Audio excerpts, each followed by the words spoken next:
अघोर पंथ के जिन अनेक प्रसिद्ध साधकों का व्यापक सम्मान है, उनमें काशी के बाबा कीनाराम जी का बड़ा महत्व माना जाता है। बाबा कीनाराम जी का जन्म उत्तर प्रदेश के वाराणसी जनपद में तहसील चंदौली के रामगढ़ ग्राम में हुआ था। उन दिनों वहाँ रघुवंशी क्षत्रियों का बोलबाला था। उन्हीं के कुलीन वंश में बाबा कीनाराम का जन्म संवत 1618 विक्रमी में हुआ। बाबा कीनाराम 3 भाइयों में सबसे बड़े थे। श्रीमद् भागवत में कहा गया है कि जिन योगियों का किसी कारण से योग साधना में बाधा पड़ जाती है, तो वह अगले जन्म में किसी श्रीमान संपत्तिशाली परिवार में या विद्वान परिवार में जन्म लेते हैं। वे केवल ऐसे उच्च कुलीन परिवार में जन्म ही नहीं लेते, बल्कि पूर्व जन्म के सभी आध्यात्मिक संस्कार भी साथ लिए चले आते हैं। ठीक यही दशा बाबा कीनाराम जी की थी। अबोध बाल्यावस्था में ही उनके पूर्व जन्म का सुप्त बोध उन्हें निरंतर प्रेरित करता रहता था और वह अपने ही उम्र के समवयस्क बालकों के साथ एकत्र होकर हरिनाम कीर्तन कराया करते थे।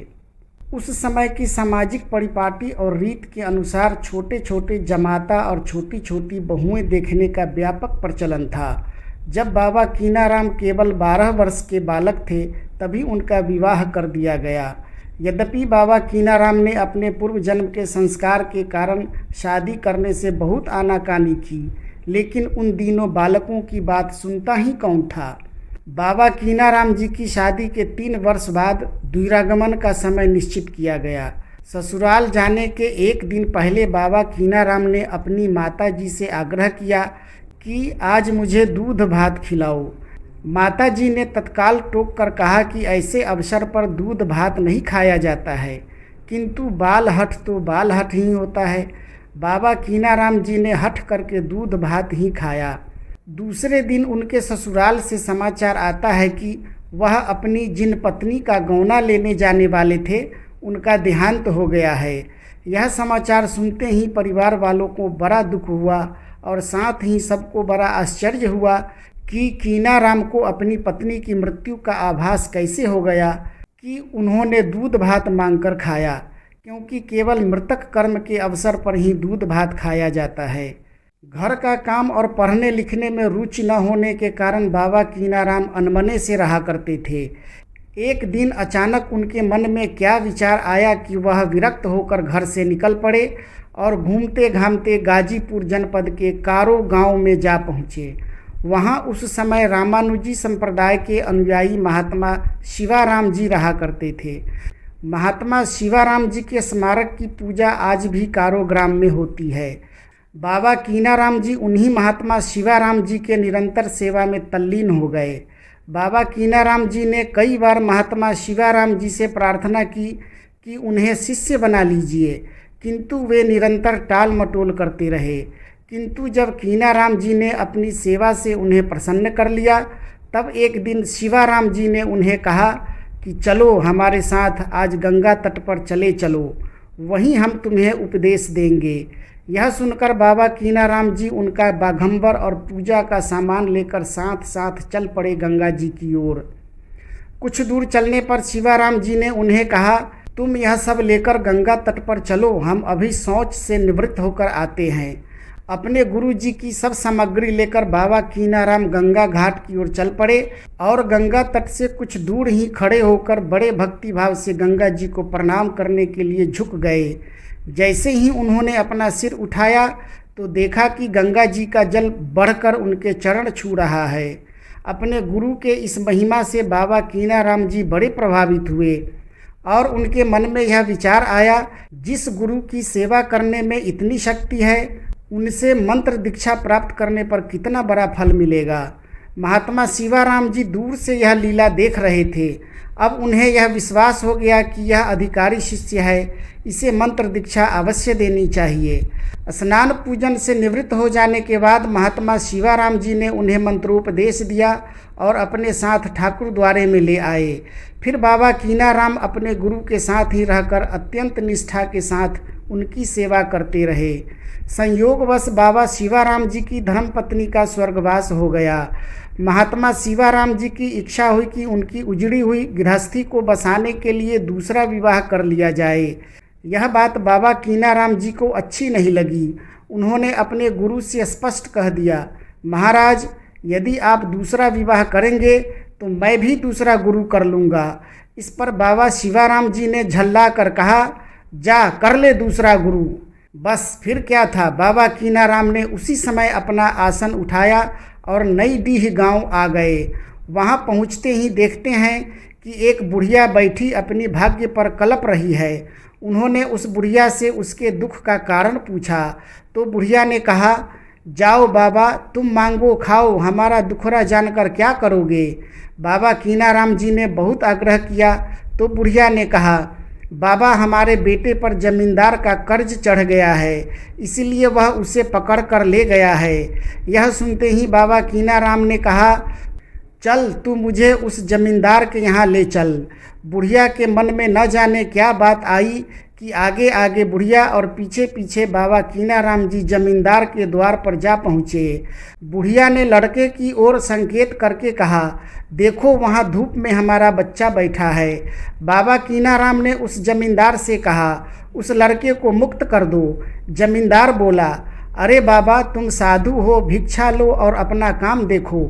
लेकिन जब बाबा अड़ गए तो जमींदार ने चीढ़ कर कहा, इतना ही इससे मोह है तो इसके ऊपर जितना कर्ज है वह दे दो निकाल कर। बाबा कीनाराम ने उस लड़के से कहा, खड़ा तो हो जा बेटे। जब लड़का खड़ा हो गया तब बाबा कीनाराम ने जमींदार से कहा, ले यहाँ की धरती खुदवा ले और जितना तेरा रुपया हो निकलवा ले।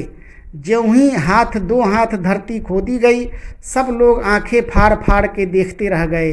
वहाँ रुपया ही रुपया पड़ा था। जमींदार का माथा चक्कर खाने लगा और वह दौड़कर बाबा कीनाराम जी के पैर पर जा पड़ा। बुढ़िया के लड़के को वहाँ से छुड़ाकर उन्होंने उस बुढ़िया से कहा, जा अपने लड़के को ले जा। वह बुढ़िया उनसे इतनी प्रभावित हुई कि उसने बाबा से कहा, महाराज, यह लड़का आपका है, आपको सौंपती हूँ, आप इसे अपने साथ ले जाएं। बाबा कीनाराम ने उस बुढ़िया को बहुत समझाया पर वह नहीं मानी। अंत में विवश होकर बाबा कीनाराम ने उस बालक बीजाराम को अपने साथ लेकर गिरनार की ओर चल पड़े। गिरनार पहुंचकर उन्होंने बीजाराम को नीचे छोड़कर स्वयं तप करने के लिए ऊपर चले गए। कहा जाता है कि वहीं पर त्रिमूर्ति के अवतार अंतरिक्षवासी भगवान दत्तात्रेय जी का उन्हें दर्शन हुआ और उनसे सत्संग का लाभ प्राप्त हुआ। इसका विवरण बाबा कीनाराम जी ने अपने ग्रंथ विवेक सार में किया है। बाबा कीनाराम जी ने अपने शिष्य बीजाराम को आदेश दे रखा था, केवल 3 घरों से भिक्षा मांगकर लाया करो। गिरनार से उतरकर बाबा कीनाराम इसी नियम का पालन करते हुए उत्तराखंड की ओर चल पड़े। जूनागढ़ पहुंचकर उन्होंने वहां आसन जमाया और बीजाराम को भिक्षा लाने का आदेश दिया। जूनागढ़ के मुसलमान शासक की आज्ञा से बीजाराम पकड़कर कारागार में डाल दिए गए। कारागार के अंदर बीजाराम ने देखा कि यहाँ सब साधु ही साधु बंदी है, जिन्हें चक्की पीसनी पड़ती है। वहाँ 981 चक्कियाँ थीं, जिसमें से एक चक्की उन्हें भी थमा दी गई। यह घटना विक्रम संवत 1724 की है। जब बाबा कीनाराम जी ने देखा कि बीजाराम लौटकर नहीं आया तो उन्होंने ध्यान करके बंदी गृह का सारा समाचार जान लिया। फिर क्या था, वे तत्काल नगर में जा धमके और भिक्षा मांगने लगे। भिक्षा मांगने के आरोप में बाबा कीनाराम भी उसी कारागार में पहुंच गए। उन्हें भी एक चक्की दी गई। बाबा जी ने चक्की देखकर चक्की से कहा, चल, पर वह चक्की न चली। इस पर उन्होंने एक छड़ी चक्की पर दे मारी। देखते देखते वहाँ की सभी चक्कियाँ चलने लगी। जब यह समाचार वहाँ के शासक के कानों तक पहुँचा तो वह चकित रह गया और उसने आज्ञा दी कि उस साधु को हमारे पास ले आओ। सिपाहियों ने पहुंचकर बाबा को अत्यंत आदर के साथ प्रणाम किया और शासक के पास चलने की प्रार्थना की। बाबा कीनाराम जी अपने शिष्य बीजाराम को लेकर शासक के राजसभा में जा पहुँचे। उनको देखते ही बादशाह ने उनका बड़ा सम्मान किया और बहुत से रत्न उन्हें भेंट दिया। बाबा कीनाराम ने उनमें से 2-4 को उठाकर मुख में डालकर थूक दिया और कहा कि यह तो न मीठा है न खट्टा। तब उस शासक ने हाथ जोड़कर बाबा से अनुरोध किया कि उसे कुछ सेवा का अवसर दिया जाए। बाबा ने कहा, तेरी यही श्रद्धा है तो आज से यह नियम बना दे कि जो साधु फकीर यहाँ आवे उन्हें हमारे नाम से 2.5 पाव आटा दिया जाए। उस मुसलमान शासक ने इस आदेश को स्वीकार कर लिया और इस नियम का निरंतर पालन किया। इतना ही नहीं, बाबा के आशीर्वाद से उस शासक की वंश परंपरा भी चली। वहाँ से चलकर बाबा उत्तराखंड हिमालय में जा पहुँचे और वहाँ बहुत दिनों तक तपस्या करने के बाद लौटकर काशी चले आए। केदार घाट के पास हरिश्चंद्र घाट पर शमशान में पहुँचे। उन दिनों वहाँ एक अघोरी साधु बाबा कालू राम रहा करते थे। उनकी विशेषता यह थी कि वे उस शमशान घाट पर दाह संस्कार के लिए आने वाले मृतकों की पड़ी हुई खोपड़ियों को अपने पास बुलाकर उन्हें चना खिलाया करते थे। यह चमत्कार देखकर बाबा कीनाराम चकित हो उठे।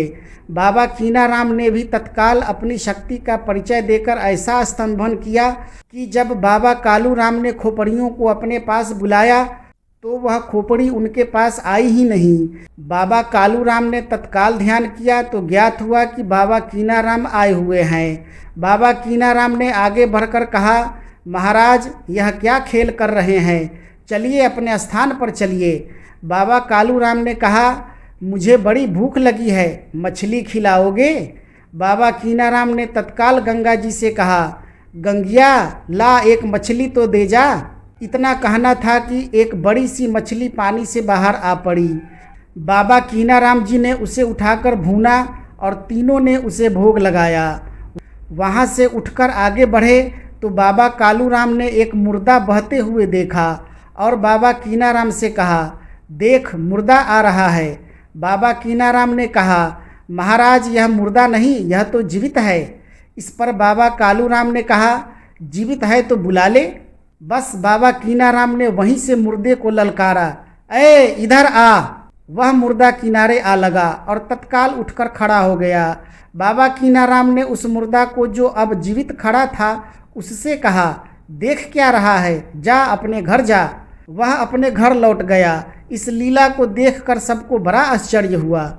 जब यह समाचार उस मुर्दे की माँ ने सुना कि उसके बेटा को जीवित कर दिया गया है तो उसने महाराज बाबा कीनाराम के पास आकर कहा, महाराज आपने इसे जीवन दान दिया है तो आज से यह आपका ही बालक है। बाबा कीनाराम ने उसे अपने साथ ले लिया और उसका नाम राम जियावन राम रख दिया। यह घटना संवत 1754 विक्रमी के आसपास की है। बाबा कीनाराम जी का इतना परिचय प्राप्त कर चुकने के बाद बाबा कालू राम ने बाबा कीनाराम को अपने वास्तविक रूप का दर्शन देकर उन्हें कृंग कुंड शिवाला वाराणसी में ले जाकर बताया कि यही गिरनार है और इसी कुंड में सारे तीर्थ विद्यमान है। वहीं बाबा कीनाराम को अघोर मंत्र देकर उन्हें शिष्य बना लिया। कुछ लोगों का मत है कि श्री दत्तात्रेय ने ही उन्हें गिरनार पर अघोर मंत्र का उपदेश दिया था और कुछ लोगों का मत है कि दत्तात्रेय जी ने ही कालू राम जी का रूप धारण कर उन्हें काशी में उपदेश दिया। तब से बाबा कीनाराम जी उसी स्थान पर रहते रहे और बीच बीच में कभी कभी रामगढ़ भी आया जाया करते थे। बाबा कीनाराम ने अपने प्रथम गुरु बाबा शिवाराम जी की स्मृति में मारूफपुर, नई डीह, परानापुर और महुवर इन चारों स्थान में 4 वैष्णव मठों की स्थापना की। द्वितीय गुरु की स्मृति में कृंग कुंड काशी के अतिरिक्त रामगढ़ जिला बनारस, देवल ग्राम गाजीपुर और हरिहरपुर जिला जौनपुर में अघोर मत की गद्दियाँ स्थापित की। इसके अतिरिक्त अनगिनत कुटिया भी स्थापित की।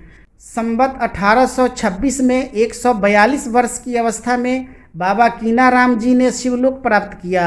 उनकी रची हुई अनेक पुस्तकों में केवल 5 पुस्तक ही प्रकाशित हुई। विवेक सार, राम गीता, राम रसाला, गीतावली और उन्मुनी राम। बाबा कीनाराम ने अघोर मत को अपनी पुस्तक विवेक सार में स्पष्ट किया है।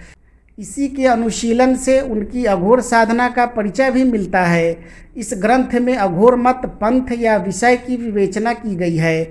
महाराज कीनाराम जी ने पुस्तक के अंत में लिखा है, यह संसार असार आति 5 भूत को वारी, ताते यह अवधूत मत विरच्यो स्वमति विचारी। इसके अनुसार महाराज कीनाराम जी ने अवधूत मत के विभिन्न पहलुओं पर प्रकाश डालने के लिए विवेक सार ग्रंथ लिखा है। अवधूत मत क्या है और इसकी उत्पत्ति कब और कैसे हुई, इस पर महाराज बाबा कीनाराम जी ने लिखा है। अवधूत और अघोर दोनों शब्द का एक ही अर्थ है। अघोर या अवधूत वास्तव में एक पद है। जब पूर्ण ज्ञान की प्राप्ति हो जाती है तो संसार के सभी पदार्थों में भेद बुद्धि का विनाश हो जाता है और इस अवस्था को प्राप्त करने वाले का नाम अवधूत या अघोरी है। अघोर का शाब्दिक अर्थ भी यही है कि जहाँ घोर अथवा भेद बुद्धि का अभाव हो जाए। इस प्रकार देखने से परमहंस गति, केवल्य पद अथवा अघोर एवं अवधूत पद एक ही स्थिति के विभिन्न नाम हैं। ओम हर हर महादेव।